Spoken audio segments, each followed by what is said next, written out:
Downturned mouth corners are such a common concern amongst people who I see in my clinic. And by that I mean when the corner of the mouth tends to turn a little bit downwards rather than the youthful upturn that we can have. And for many people, it's not the fact that it goes down as such that's important, it's the fact that they feel it makes them look miserable.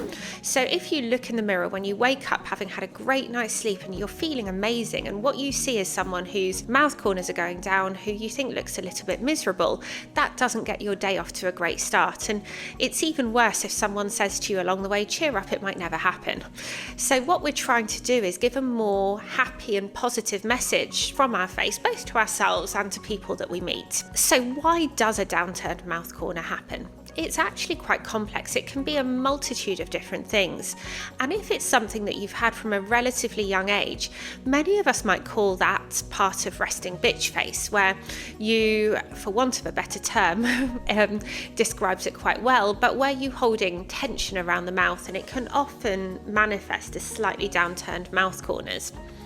But it can also be a feature that happens as we age, and partly to do with bony volume loss and partly to do with soft tissue changes. But as we age and we're losing bone along the cheek and along the back of the jaw here, it can lead to the downwards and forwards migration of our soft tissues.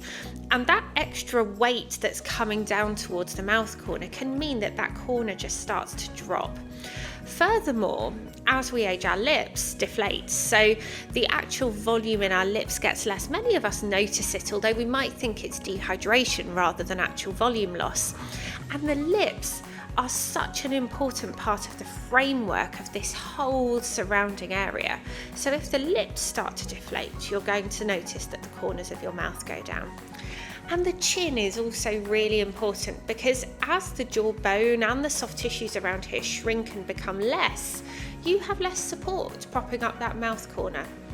Now, all of those structural changes that I've just touched on also impact on the activity of our facial muscles. So when we're younger with a young shaped skull, and by that I mean that the cheekbones are fuller, that the jawbone is fuller, the muscles that lift our mouth corners, they attach at the cheek and they're quite strong. And proportionately, the muscles that pull our mouth corners down, or the depressors, they're relatively weaker. But as these structural changes in the skull change as we age, then those muscles reverse in their balance, so the depressors become relatively stronger and the tone in our levator muscles, or the ones that lift the mouth corners, becomes relatively less. So all of these things play into it. Now, if you have just a very slight downturned mouth corner, but we're not talking about heavy marionette lines, then possibly a drop of wrinkle relaxation may really help, but we're not actually using it to treat a wrinkle, we're using it to treat a muscle. And we have this muscle called our depressor anguli oris, which attaches at the corner here onto the jawbone here. And we can relax that with a drop of wrinkle relaxing injections, and that can just help to turn the corner of the mouth upwards. But it won't make a big difference if you already have a more defined marionette line or a heaviness of the tissue that's falling over the mouth corner. Now, if we want to treat that more successfully, we need to start thinking about other injectables. So using strategically placed fillers, largely over the lateral face, so around the back of the cheekbone, around the back of the jawbone, and then also putting some support and framework into the chin. And that includes this area, the side of the chin, underneath where the mouth corner sits, which can be really important for propping up the mouth corners. In my opinion, as great as skin tightening treatments are, and there are many brilliant ones on the market, unfortunately I don't really think any of these can properly lift a mouth corner. But we can think, and for me it's often very important to treat the lips themselves with some fillers as well. And you might think, oh gosh, I'm never sure I really wanted to do that. But done well and mindfully, lip fillers don't look like you've had lip filler. We're just using them to reflate something that in your face has deflated with age. So it's not to give you something that you never had before.